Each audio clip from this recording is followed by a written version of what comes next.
जय श्री कृष्ण। नमस्कार।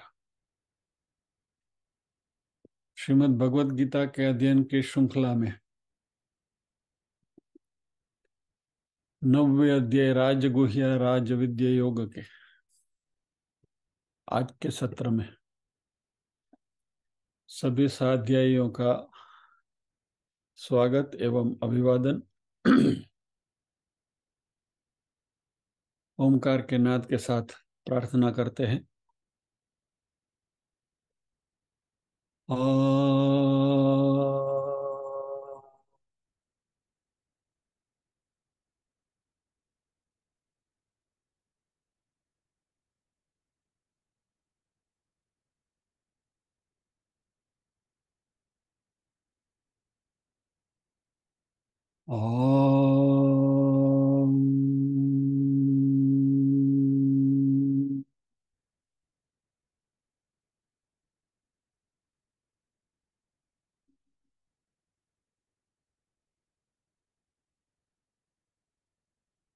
ओम।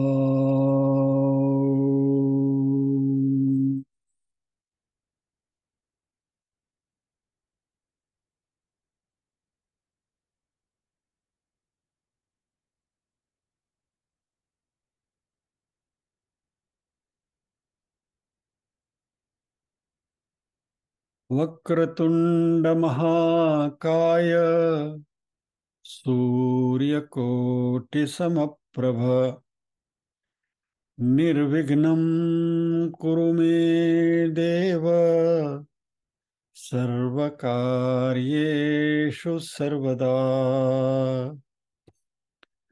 या कुन्देन्दु तुषारहार धवला या शुभ्रवस्त्रावृता या वीणावरदण्डमण्डितकरा या श्वेतपद्मासना या ब्रह्माच्युतशङ्कर प्रभृतिभिर् देवैः सदा वन्दिता। सा मां पातु सरस्वती भगवती निःशेषजाड्यापहा।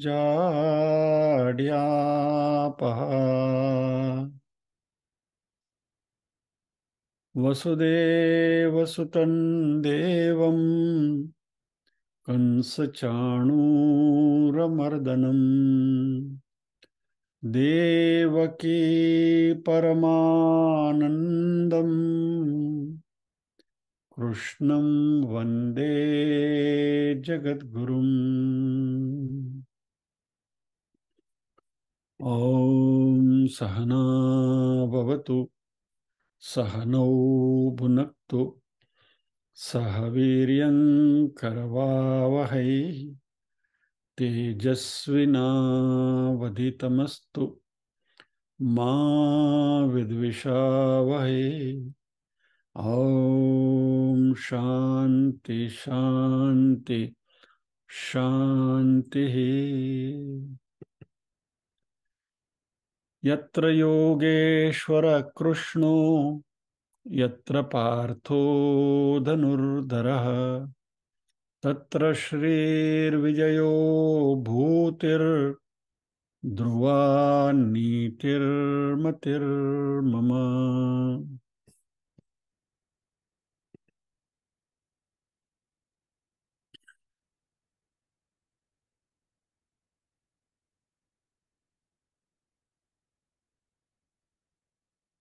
ग्रुप में अनाउंसमेंट किया था और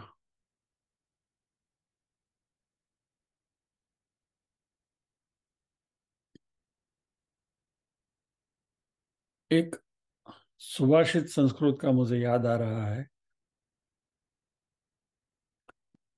साहित्य संगीत कला विहीन साक्षात पशुपुच्छ विषाणहीन तृणम न खादन्नपि जीवमानस तद्भागधेयम परमम पशुना। जिनके जीवन में साहित्य संगीत और कला नहीं है, वह साक्षात सींग और पूंछ के बिना पशु है, यानी कि they are without horns and tail. सींग और पूंछ के बिना पशु हैं, और वो मात्र घास नहीं खाते हैं, वही पशुओं का परम भाग्य है। ऐसा संस्कृत का सुभाषित है।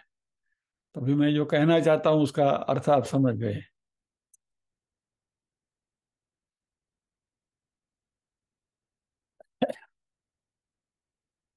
मेरे एक मित्र जिसने मुझ पर यह अनुग्रह किया था जबरदस्ती से संगीत के आस्वाद का आनंद लेने का,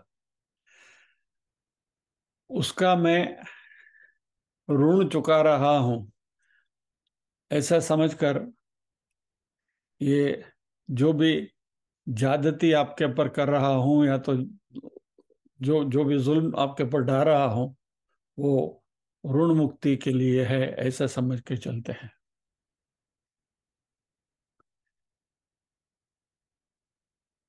दिवाली की मिठाई बनाकर हम खाते हैं, और उसकी एक शेल्फ लाइफ होती है।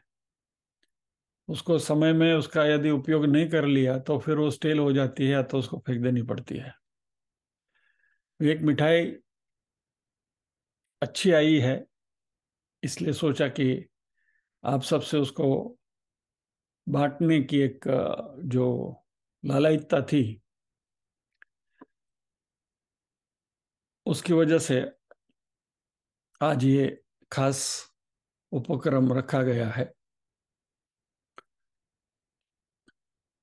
चलिए साथ में एक वाक्य भी आपको बता दूं।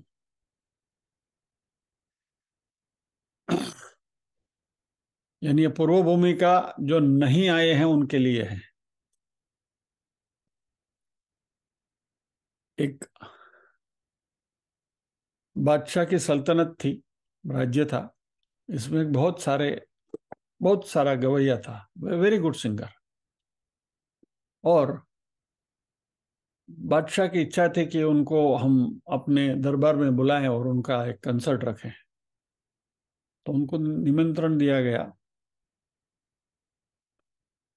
तो वो बोला, मैं ऐसे नहीं आऊंगा, मेरी एक शर्त है, तो मैं तुम्हारे दरबार में आके गाऊंगा। तो बादशाह तो भी राजा वाजा ने मान रहा था, बोला बोलो क्या शर्त है, मंजूर है। तो बोला, आपके दरबार में जब भी मैं मेरा गायन गाऊं, तो भी जितने श्रोता हैं, वो सभी श्रोता के एक एक श्रोता के पीछे आपका एक एक सैनिक हाथ में नंगी तलवार लेके खड़ा रहेगा। यदि मेरे गाने के समय पर उनका डोका हिल गया ऐसा थोड़ा सा भी, फौरन उनका शिरच्छेद कर दीजिए। तो अनाउंसमेंट किया गया कि भाई फला फला गायक का कंसर्ट है, उनका ये है, और सभी प्रजाजनों से ये है कि भाई आप ज्यादा से ज्यादा तादाद में आइए। और इस शर्त का भी अनाउंसमेंट किया गया। बोला, इतना अच्छा गवैया है और गाना गाएगा और मुंडी नहीं हिलेगी तो हो ही नहीं सकता। बोला, तो गड़बड़, जाएंगे तो शिरच्छेद हो जाएगा, तो गला कटवाने कौन जाएगा। तो लोग आए नहीं, कंसर्ट कैंसिल हो गया। 15 दिन के बाद दूसरा अनाउंसमेंट किया गया, सेम थिंग। फिर ऐसे 2 3 4 अनाउंसमेंट के बाद कुछ आपके जैसे यहाँ जो चंद लोग बैठे हैं ना, वैसे 12 15 लोग आए थे। गवैया ने कहा कि अभी मैं गाऊंगा। और इन चंद लोगों के रूबरू में उन्होंने अपना गाना शुरू किया और ऐसी जमावट हुई, जबरदस्त। He was an acclaim singer, like हमारे पंडित भीमसेन जोशी या पंडित जसराज जी जैसे। तो उनका जब ये गाना चलता है तो नेचुरली मुंडी तो हिलेगी ही, दांत तो दोगे ही आप। जैसे ही एक श्रोता की मुंडी हिलने लगी तो पीछे सैनिक खड़ा था, उसने तलवार ऐसे उठाई। संगीतकार ने कहा रुको, सभी सैनिकों को हटा लो। यही श्रोता हैं जो मेरे गाने के लिए सुनने को काबिल है। These are the only deserving people, कि अपने जान की परवाह किए बिना यहां आकर बैठे हैं। संगीत, सच्चा संगीत सुनने के लिए यही अधिकारी हैं। तो आप सबको वंदन करते हुए आज की बात का प्रारंभ करते हैं।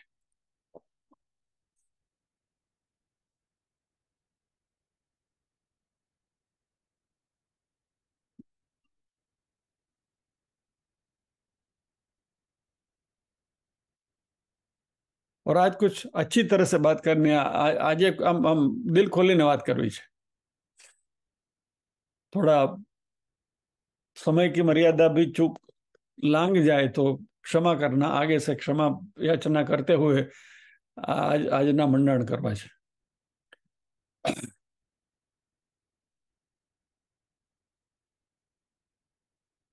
संगीत के 7 सुर हैं जो मैं पता है।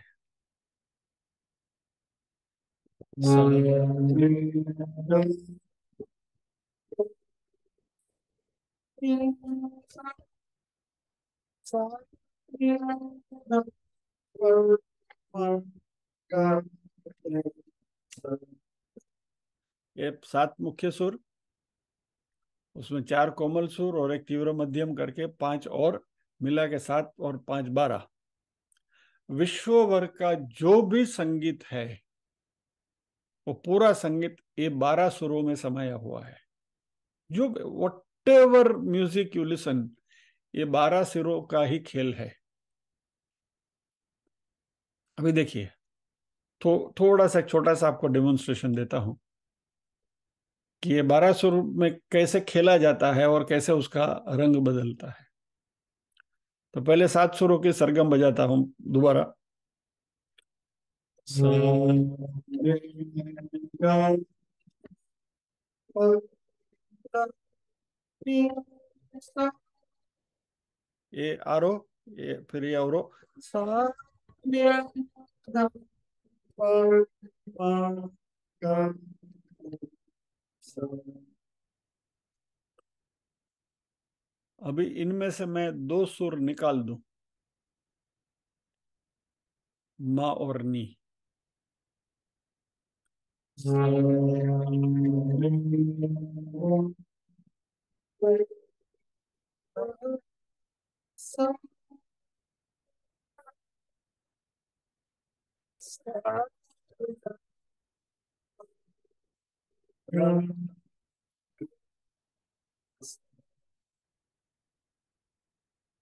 राग भोपाली हो गया। ज्योति कलश चल के, ज्योति कलश चल के, हुए गुलाबी, लाल सुनहरे रंग भरे बा। सॉरी, मेरी आवाज नहीं थी, मैं I am getting choked. You you listen to this song, ये राग भोपाली। अभी देखिए मैंने कौन से सुर बजाए।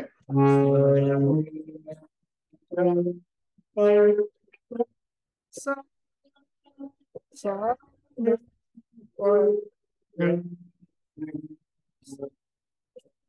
5 सुर बजाए, सा रे गा पा धा सा। इसमें से खाली एक सुर को मैं बदलता हूं। ग जो मैंने शुद्ध लगाया वो ग को मैं कोमल लगाता हूं और देखिए क्या होता है।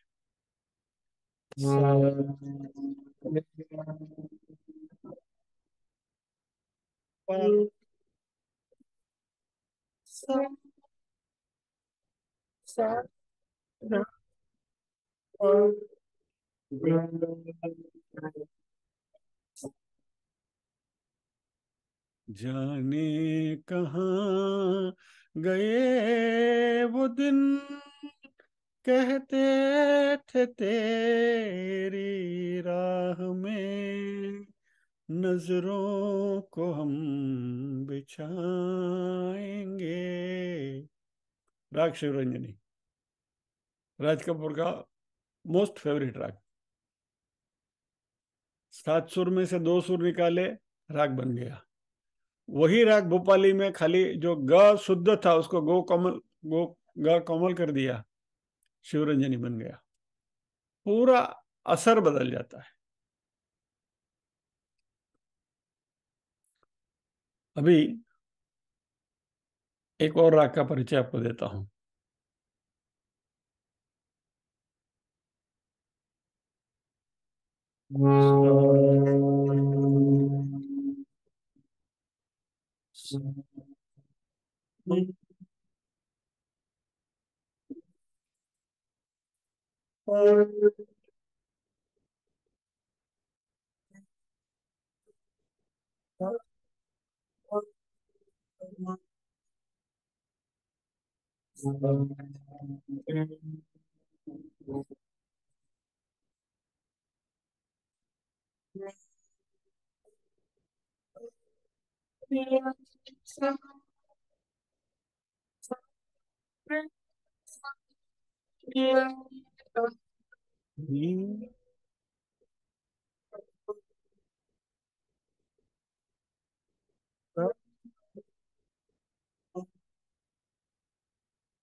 उनको मन की शक्ति देना, मन विजय करें, दूसरों की जैसे पहले खुद को जय करें। हमको मन की शक्ति देना, दर्शन दो घन श्याम नाथ मोरे, अखियां अखियां प्यासी रे, दर्शन दो घन श्याम। केदार, राग केदार। नरसिंह मेहता नो केदार हो या केदार। नरसिंह मेहता का वाक्य तो आपने सुना है। नरसिंह मेहता जब भी गाते थे राग केदार में गाया करते थे, भगवान की स्तुति करते थे। बहुत गरीब थे,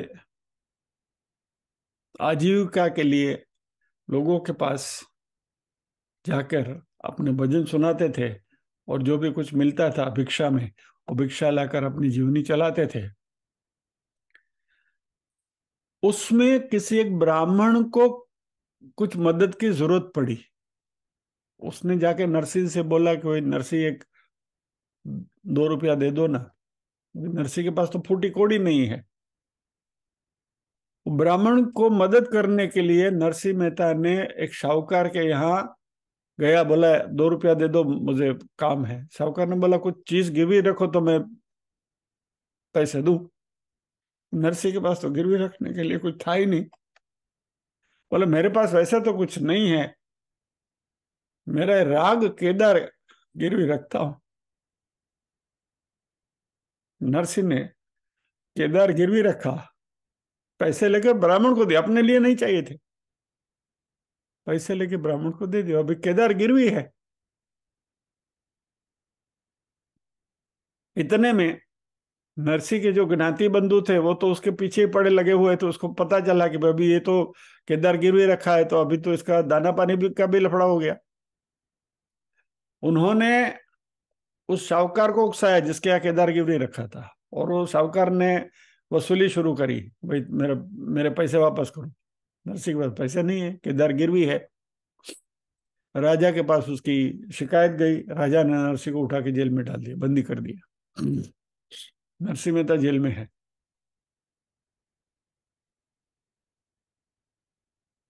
राजा को भी अचंभा हुआ कि राग गिरवी रखते हुए ये पैसे उसने लिए, ऐसा कैसा होता है। तो राजा ने भी सोचा कि चलो कुछ तर्कट करते हैं। नरसिंह को बोला कि तुम राग गाओ तो तुमको यहां से मुक्त करूं। नरसिंह बोला राग नहीं गा सकता हूं, मैंने गिरवी रखा हुआ, जब तक मैं उसको छुड़ाऊंगा नहीं तब तक मैं नहीं गाऊंगा, ये मेरा प्रण है। भैया नरसिंह का राग गिरवी है और उधर कान्हा को छटपटाहट हो रही है, तो वो सुन नहीं पा रहा है।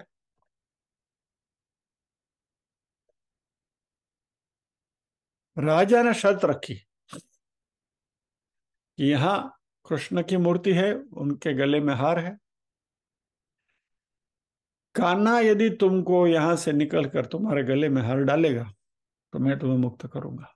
यदि कृष्ण की तुम्हारी इतनी भक्ति है और उसकी भक्ति में तुम राग गाते हो और गिरवी रखे है तुमने, तो बोला देखते हैं तुम्हारी भक्ति का क्या पर्चा है। नरसिंह बोला नहीं होगा। फाइनली वाक्य बताता है कि मूर्ति के गले से हार उड़कर नरसिंह के गले में जाता है और राजा ने नरसिंह को बंदी मुक्त किया। ये राग केदार की नरसिंह मेहता की पूर्व भूमिका।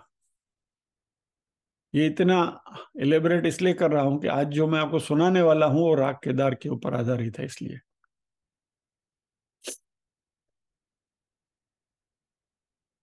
बहुत मीठा राग है, उसमें भक्ति भी है, उसमें श्रृंगार भी है। भरत मुनि के नाट्य शास्त्र में 11 रसों का वर्णन किया है। और अभी मैं इनकी डिटेल में नहीं जाता हूं, खाली उनके नाम आपको बता देता हूं।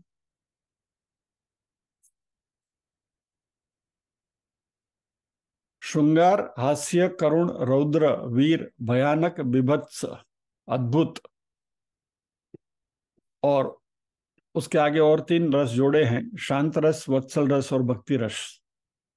विवत्सल और भक्ति श्रृंगार में ही आ जाते हैं, और शांत रस किसी संत ने उसमें जोड़ा है। तो मेन भरत मुनि के नाट्य शास्त्र के जो 8 रस हैं वो श्रृंगार, हास्य, करुण, रौद्र, वीर, भयानक, बीभत्स और अद्भुत। ये 8 रस में ये सारा संगीत और नाट्य शास्त्र समाया हुआ है। और आज हम बात करने वाले हैं सबसे पहले रस, श्रृंगार रस की। श्रृंगार का भी एक ग्रेस है, उसका भी एक आनंद है, उसकी एक, यदि उसका सही तरीके से अ, आनंद लिया जाए तो इस श्रृंगार एक अद्भुत रस है। और ये श्रृंगार बीभत्स नहीं, please let us understand this. बीभत्स अलग है, श्रृंगार अलग है।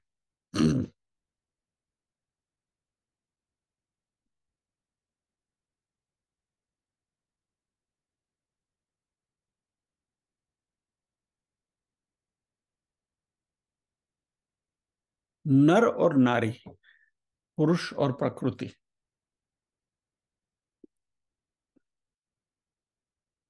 वैसे हम हमारे इसमें देखें, पुरुष और स्त्री, let us come to the rudimentary level, नर और नारी के लेवल पर आते हैं।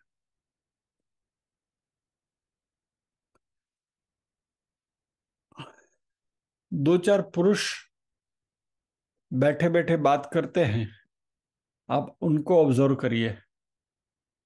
और 2-4 महिलाएं बैठी बैठी बातें करती हैं, तो आप उनको ऑब्जर्व करिए, आपको फर्क दिखाई देगा।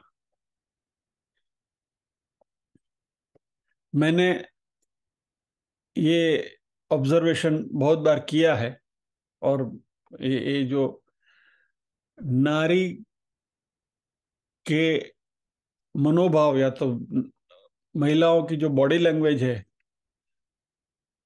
उसका एक एक एक मैं क्या कहूं, it's a pleasure to observe that, let me put it this way. और लेट मी कन्फ्यूज, घरनो डायरो है, फर्स्ट क्लास का लोकल ट्रेन का बीच का कंपार्टमेंट, उसके बाजू में बगल में फर्स्ट क्लास का महिला कंपार्टमेंट, और उसके बाद में सेकंड क्लास का महिला कंपार्टमेंट। तो यानी कि वहां महिलाओं का झुंड होता है। और फर्स्ट क्लास के जो मेल कंपार्टमेंट से मैं ट्रैवल किया करता था, तो नेचुरली वो ध्यान, वो महिलाओं का जो झुंड वहां खड़ा है उनके ऊपर जाता है। अभी उनके बीच में जो आपसी बात होती है ना, अभी कुछ सुनाई तो देता नहीं है, लेकिन उनके चेहरे के हाव भाव, अब देखो, जिस तरीके से बातें कर रही हैं, क्षण क्षण में चेहरे के ऊपर भाव बदलता है। આપણે 5 જણા पुरुषों उभा है, तम कोड़ा जो उभा है, बातें भी करते तो कुछ चेहरे के ऊपर कोई एक्सप्रेशन ही नहीं, और महिलाएं बातें करते तो देखिए, ये प्रकृति है। और इनमें एक श्रृंगार का जो भाव है, इसको हम कहेंगे एक खास प्रकार का अल्लड़पना, इसको मार्दव कहा जाता है। This not ego, this is not attitude, एक बहुत सूक्ष्म भाव है, एक अल्लड़पन है, एक मार्दवता है। और इस श्रृंगार को यदि हम देख सके और पहचान सके, तो उसका जो लालित्य है वो कुछ अनूठा है। और इट्स प्योर जॉय, एक एक एक एक अनूठा आनंद है उसमें, यदि उसको सही ढंग से पहचान सके तो।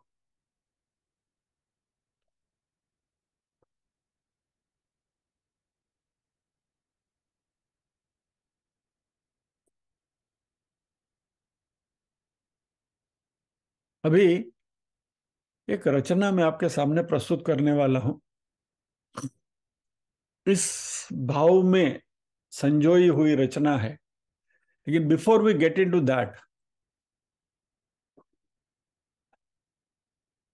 मेरे गधत्व से अध्यात्म की जो यात्रा है, इसकी मैंने आपको थोड़ी पहचान कराई कि पहले शास्त्रीय संगीत में मुझे कुछ भी समझ भी नहीं आता था। मेरा जो मित्र है उनके यहाँ मैं जाया करता था, मैं बोलता था ये क्या तू सुन रहा है आधा घंटा बैठ के, what is there in that to listen, वगैरह वगैरह, और मुझे जबरदस्ती सुनाया करता था। वो मेरा गधत्व था। वही चीज की अनुभूति करते करते करते करते करते आज एक आनंद की एक ऐसी सीमा पर आके खड़े हैं कि जब ये ऐसी रचनाएं सुनते हैं तो उसका एक आनंद अलग आता है। और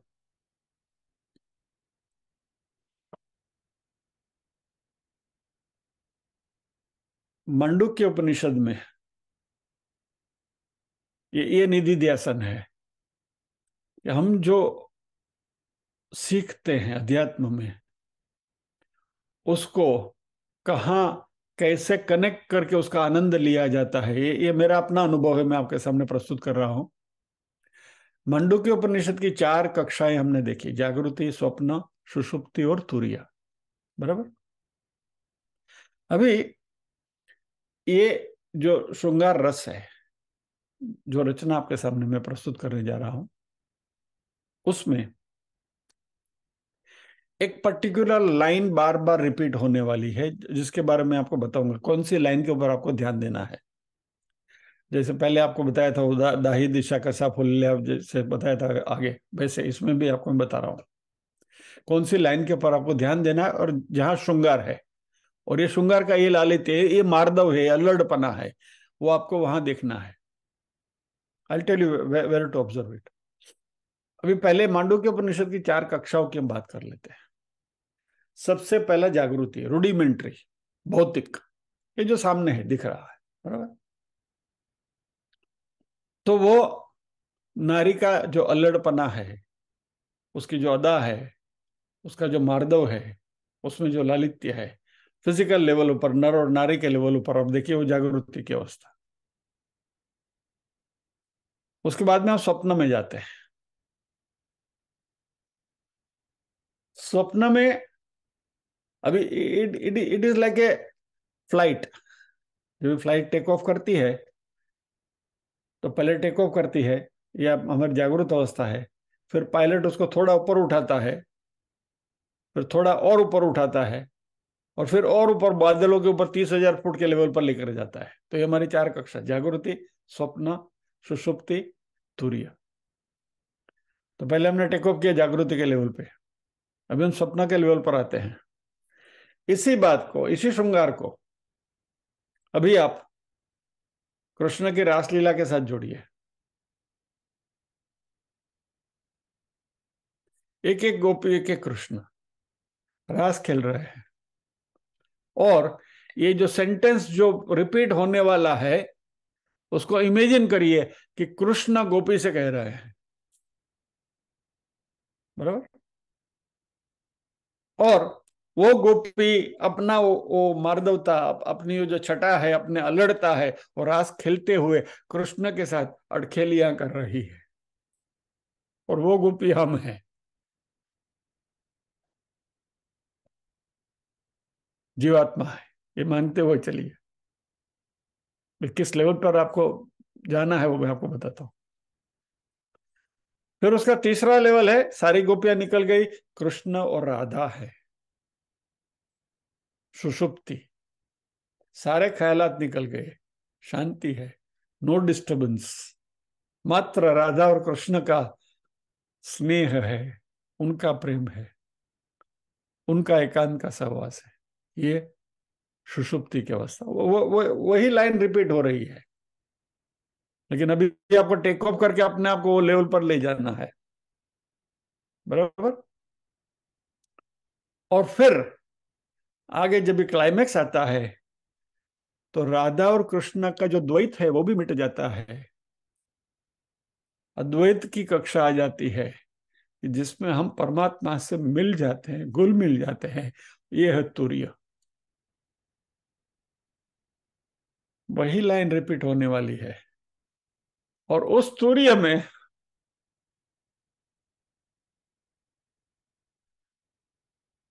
वो लाइन रिपीट हो रही है, वो हम आत्मा अपने आप से कह रहे हैं, हम अपने आप ही ये अड़खेलिया कर रहे हैं, जिसको नरसिंह मेहता ने कहा है, ब्रह्म लटका करे ब्रह्म पासे। ये तुरीय की कक्षा है।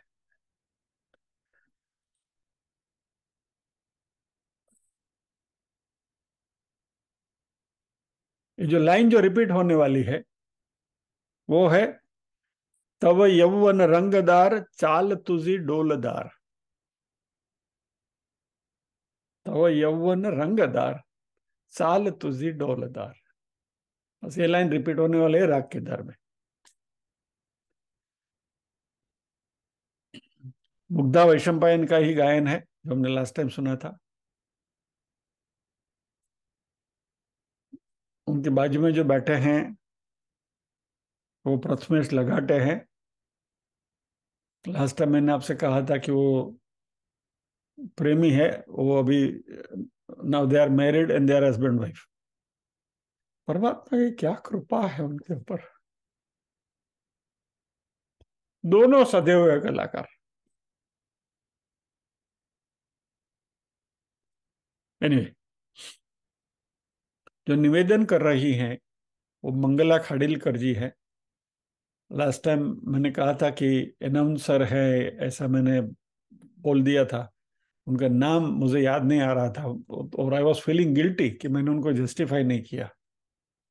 मंगला जी इतना अच्छा सुंदर निवेदन करती हैं, सुनने लायक है मंगला खाड़िलकर जी। और संगत में तबले के ऊपर निखिल फाटक हैं, और हारमोनियम के ऊपर आदित्य ओक है। आदित्य ओक बड़ी हस्ती है। संगीत के जो थोड़े जानकार हैं उनसे मैं कहूँ कि 12 जो सुर हैं उसमें श्रुतियां भी हैं, और श्रुतियों को मिलाएंगे आप तो टोटली 22 श्रुति होती है। और ये आदित्य ओक ने ये 22 श्रुति बजे ऐसा हारमोनियम बनाया है, उस लेवल का वो आदमी है। और जब आप सुनेंगे तो उसमें खाली मुग्धा वैशंपायन का गायन है, सुरेश फाटक जी का तबला है, और आदित्य ओक का हारमोनियम है। लेकिन ये तीनों का जो सामंजस्य है, जो सिंथेसिस उनका है, और तीनों जैसे मजे ले रहे हैं पूरे गायन का, इट्स वर्थ ऑब्जर्विंग। आप ऑब्जर्व करिए, वो मुग्धा गाती है, उसके पीछे पीछे सुरेश का हारमोनियम जो जिस तरीके से उसको फॉलो करता है, उसके एक एक इमोशन को जैसे उठाते उठाते उसको फॉलो करते हैं, वर्थ ऑब्जर्विंग। यानी ये सारी बातें मैं आपसे इसलिए कह रहा हूं कि दिमाग में रखिए और उसके ऊपर ध्यान दीजिए और उसका आनंद लीजिए। और सबसे अहम बात मैं आपसे कहूंगा, मुग्धा के गायन को ऑब्जर्व करिए। हिना बेन,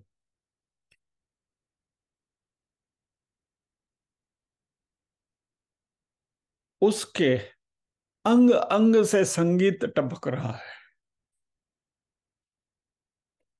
और उसका वो मुंह से तो गा रही है, उसकी आंखें गा रही है।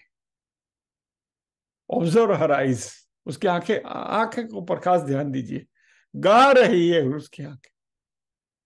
ये संगीत का प्रभाव है। और ये तब यौवन रंगदार चाल तुझे डोलदार में,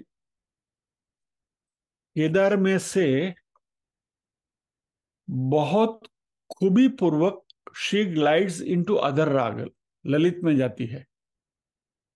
ये बहुत बहुत डिफिकल्ट काम है, इट्स वेरी डिफिकल्ट। जब भी आप एक राग गा रहे हैं उसमें से दूसरे राग में जाना, and she is gliding through 2-3 ragas और वापस केदार में आ जाती है। उसका जो मजा है, something unique. So with this background अभी मैं आपको रचना सुनाता हूं।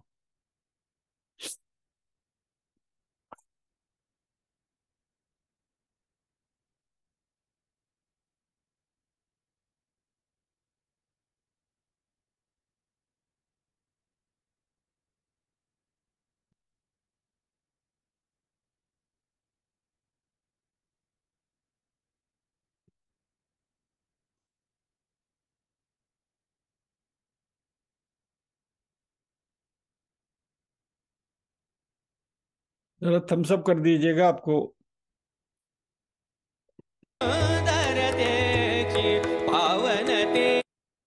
साउंड बराबर है, वीडियो बराबर है, ओके। मुग्धा से पहले प्रथमेश ने कुछ गाया है, उसकी छोटी सी झलक बताकर, क्योंकि उसकी कंटिन्यूटी में बात करनी है, इसलिए उसकी छोटी सी झलक 30 सेकंड्स की आप देख लीजिए, और फिर आगे मंगला जी को सुनिए, और फिर मैं बीच में एक बार रुकूंगा। तू मूर्ति पावन तेजे, तू मूर्ति जय गंगे भागीरथी, जय गंगे जय गंगे जय गंगे भागीरथी।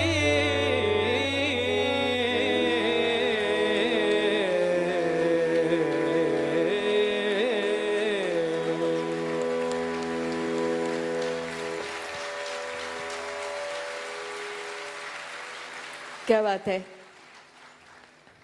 दुपारची शाळा कोणाकोणाची असायची, म्हणजे त्यावेळेला तयारी करायला लागलं की हे गाणं साधारण बुधवारी किंवा गुरुवारी आकाशवाणीवर लागायचं। दप्तर भरायला सुरुवात करायची, शंकर शंकरच्या आत पहिली पायरी उतरून खाली गेलं पाहिजे। पण त्यावेळेला आपल्या सगळ्यांचा एक बाके बिहारी झालेला असायचं, म्हणजे गाण्यातलं व्याकरण नाही कळायचं, पण या गाण्यानं आपल्याला इतकं खेचून घेतलेलं असायचं की हे गाणं थोडं तरी ऐकावं, थोडं तरी कानावर पडावं असं वाटत राहायचं. म्हणजे यातली ताण आणि ताण मला असं वाटतं की तुमच्या माझ्यासारख्या वेड्यांची खरं म्हणजे मनात तयार आहे. फक्त गळ्यातनं ती येत नाही हा आपल्या जीवनभराचा प्रश्न आहे. पण मग ती दुसरीकडून ज्या वेळेला येते त्यावेळेला आपल्याला झालेला अमोघ आनंद आपण सामूहिकरित्या आणि वैयक्तिकरित्या साजरा करू शकतो. यालाच रसिकता असं म्हणतात नाही का? पंडितराव जगन्नाथ, सुवर्णतुला, मंदारमाला यानंतर 1965 साली विद्याधर गोखल्यांचं नाटक आलं मदनाची मंजिरी. संगीतकार प्रभाकर भालेकर आणि डॉक्टर सुमन माटे, मधुवंती दांडेकर यासारख्या खरं तर अभिनेत्री गायिकांनी या पदाला न्याय दिलेला आहे आणि हे पद आपल्याला सगळ्यांना ऐकायला आवडणार आहे. विख्यात रूपगर्वितेचा मुखचंद्र आहे तरी कसा या वाक्यानंतर हे पद सुरू होतं. अंग अंग तव अनंग खुलवी मदन मंजिरी आणि हे आपल्यासमोर सादर करते मुग्धा. शेक्सपियरच्या 12th नाईट या नाट्याकृतीवर आधारित विद्याधर गोखलेंचं हे नाटक आहे. बरंच सांगण्यासारखं असतं. पद ऐकूया. पद सुनने से पहले उसका अर्थ देख लेते हैं, क्योंकि जो मराठी भाषी हमारे मित्र नहीं है, फॉर देयर बेनिफिट.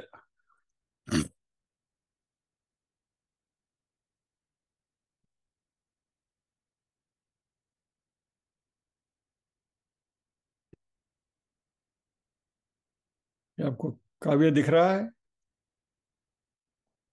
अंग अंग तव अनंग खुलवी मदन मंजिरी देवदूत याचितात सुखद संग माधुरी मंद मंद हसित लसित वदन प्रणय रंग सदन रूप रंग बहर तुझा कहर करी अंतरी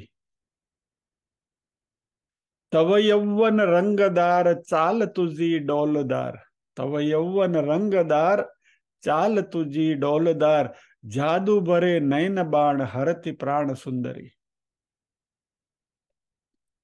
इसका ट्रांसलेशन भी देख लेते हैं. The lyrics to the song Ang Ang Tava Anang by Dr. Suman Mate describe the beauty and allure of lover's body. ये allure शब्द मैं ढूंढ रहा था. Beauty and allure of lover's body. The singer speaks of opening the locks of the Madan Manjari, which is a metaphor for unlocking the gates to the pleasure of love.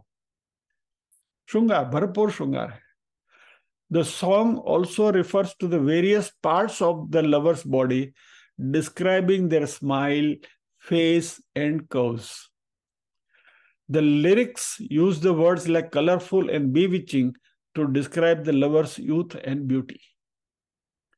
The song also speaks of the power of the lover's eyes, describing them as magical and capable of casting spells. The singer sings about how being with their lover brings them joy and sweetness. Overall, the lyrics of Ang Ang Tava Anang celebrate the sensuality and beauty of the human body and the pleasure of love. ये श्रृंगार है.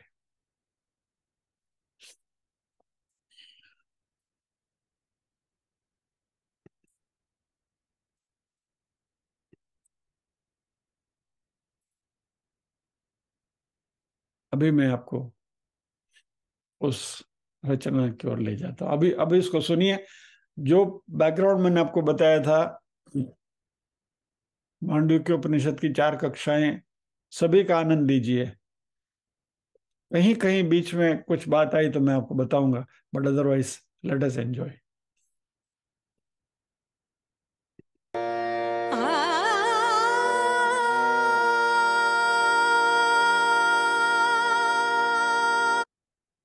सुनाई दे रहा है ना? हाँ बस ठीक है.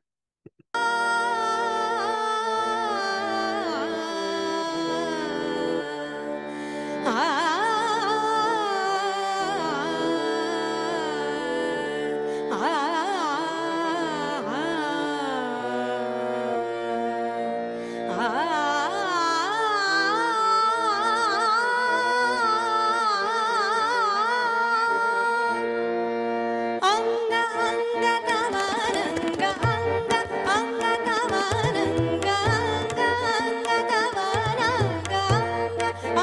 तवानंग कुलविमदन मंजिरी अंग अंग तवानंग अंग अंग तवानंग कुलविमदन मंजिरी देवदूत याचितात देवदूत याचितात देवदूत याचितात देवदूत याचितात सुखद संग माधुरी अंग तवानंग अंग अंग तवानंग कुलविमदन मंजिरी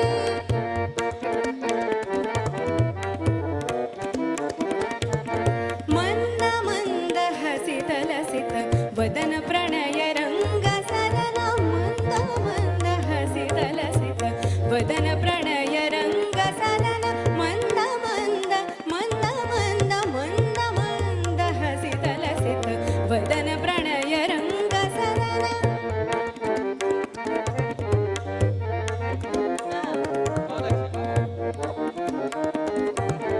मंद मंद हसित लसित वदन प्रणय रंग सदन रूप रंग बहर तुझा रूप रंग बहर तुझा रूप रंग बहर तुझा रूप रंग बहर तुझा रूप रंग बहर तुझा रूप रंग बहर तुझा कहन करी अंतरी अंग अंग तवानंग अंग अंग तवानंग कुलविमदन मंजिरी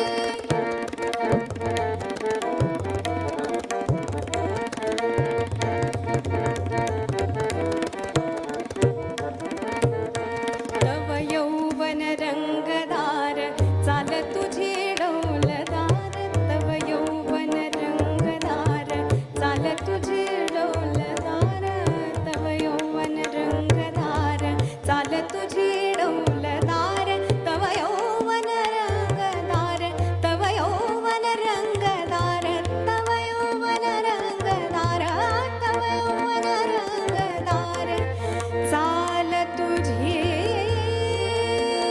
केदार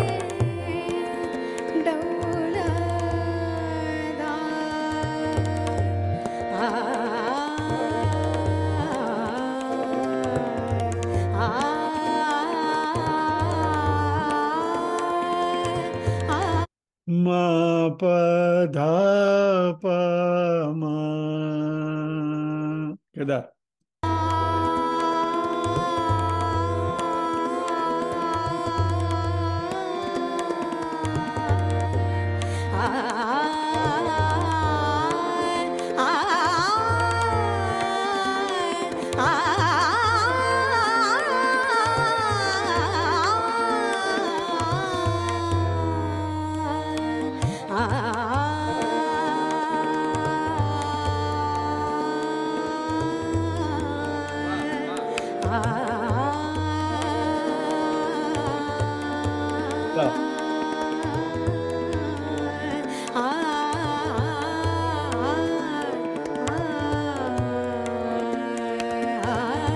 तव यौवन रंगदार तव यौवन रंगदार तव इधर में आ यौवन गई। दलित में जाते हुए रंगदार चाल तुझी डौलदार तव यौवन रंगदार चाल तुझी डौलदार तव यौवन रंगदार तव यौवन रंगदार चाल तुझी डौलदार तव यौवन रंगदार चाल तुझी डौलदार तव यौवन रंगदार चाल तुझी डौलदार बरंच आहे.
आत्मैव आत्मन तुष्ट स्थित प्रज्ञ तदोच्यते, ब्रह्म लटका करे ब्रह्म पासे.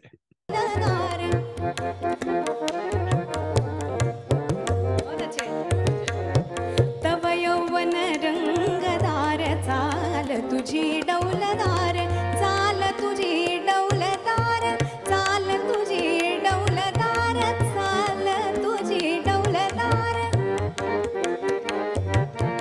चाल तुझी डौलदार जादू भरे नैनबाण जादू भरे नैनबाण जादू भरे नैनबाण जादू भरे नैनबाण जादू भरे नैनबाण जादू भरे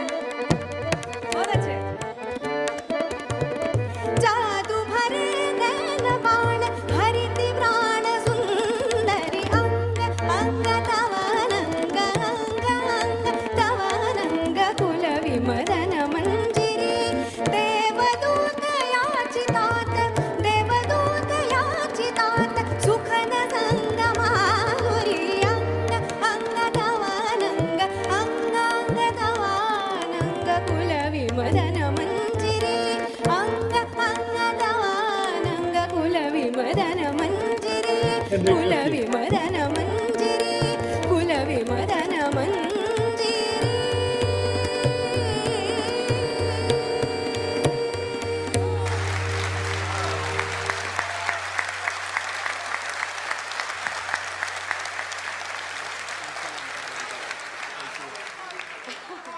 काय करायला सांगू? हो आता बघ तुला कळलं ना त्यांनी काय सांगितलंय ते. हा, घे. कसं आहे ते तुमच्याचकडनं यायला पाहिजे म्हणून.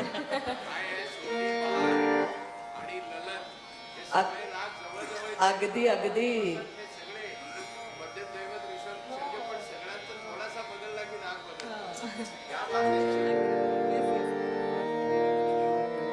तव यौवन रंगदार तव यौवन रंगदार तव यौवन रंगदार तव यौवन रंगदार तव यौवन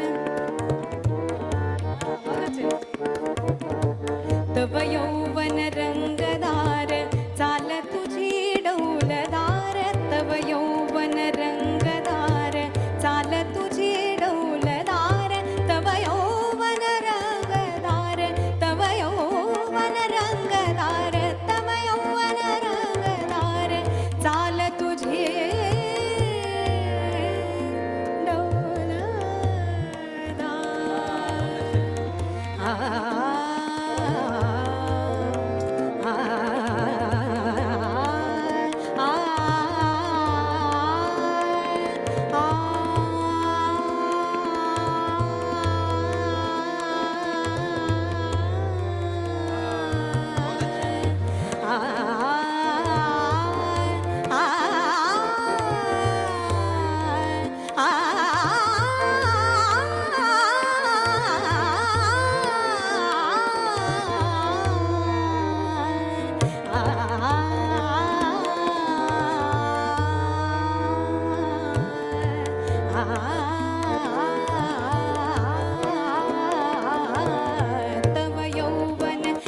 काय काय Kedar is also known as Jaladhar Basanti raga. हो हो.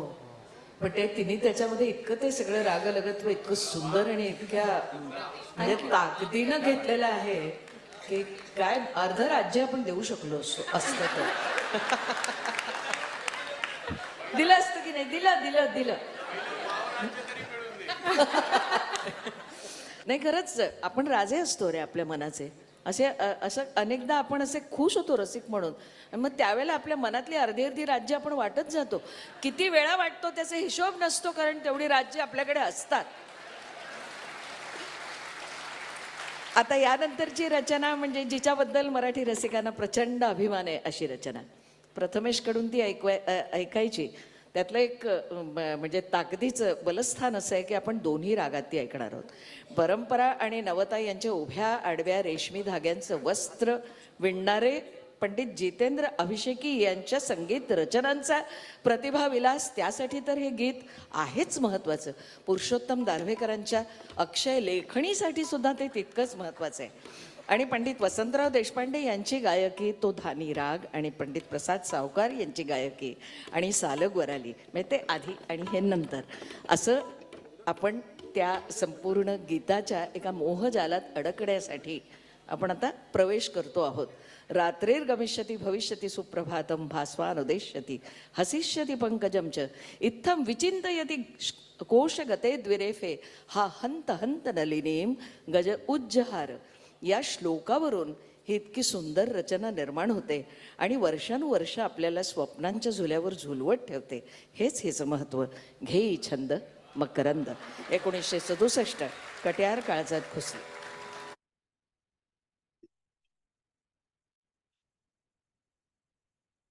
कटियार कटियार कागजात घुसली फिल्म आप सबने देखी होगी.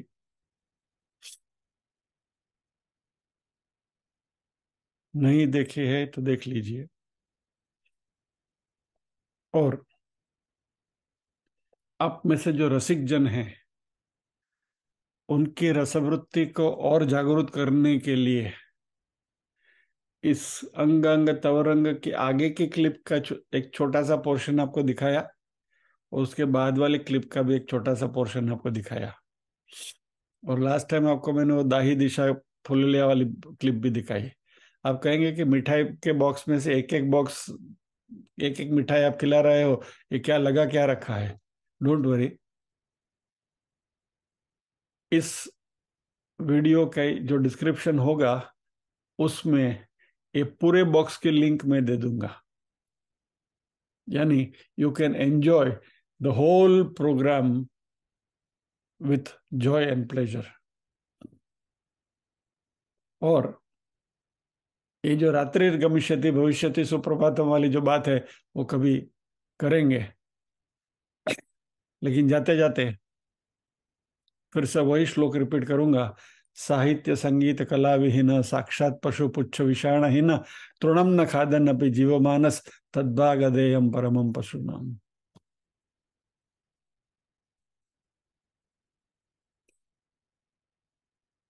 लेकिन जो शिरच्छेद की परवाह नहीं करते हुए जो रसिक श्रोताजन आए हैं उनको तो रस का आनंद मिलना चाहिए, इस दृष्टि से आज की बात रखी गई है. So will pause here. आज हम यहीं विराम लेते हैं, प्रार्थना करेंगे.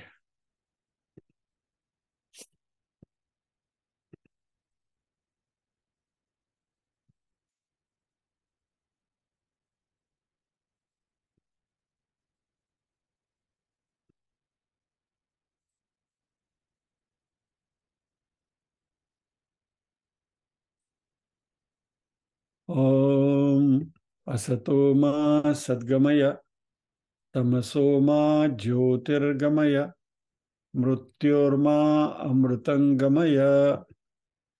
सर्वेषां स्वस्तिर्भवतु, सर्वेषां शांतिर्भवतु, सर्वेषां मंगलं भवतु, सर्वेषां पूर्णं भवतु.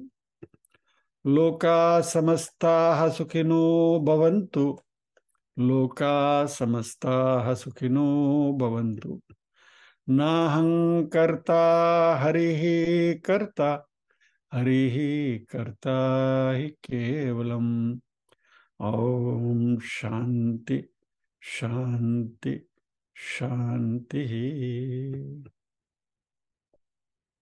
सभी के हृदय कौल में विराजमान परम कृपालु परमात्मा को वंदन करते हुए आज के सत्र को विराम देते हैं।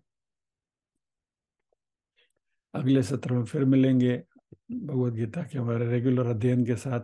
जय श्री कृष्ण।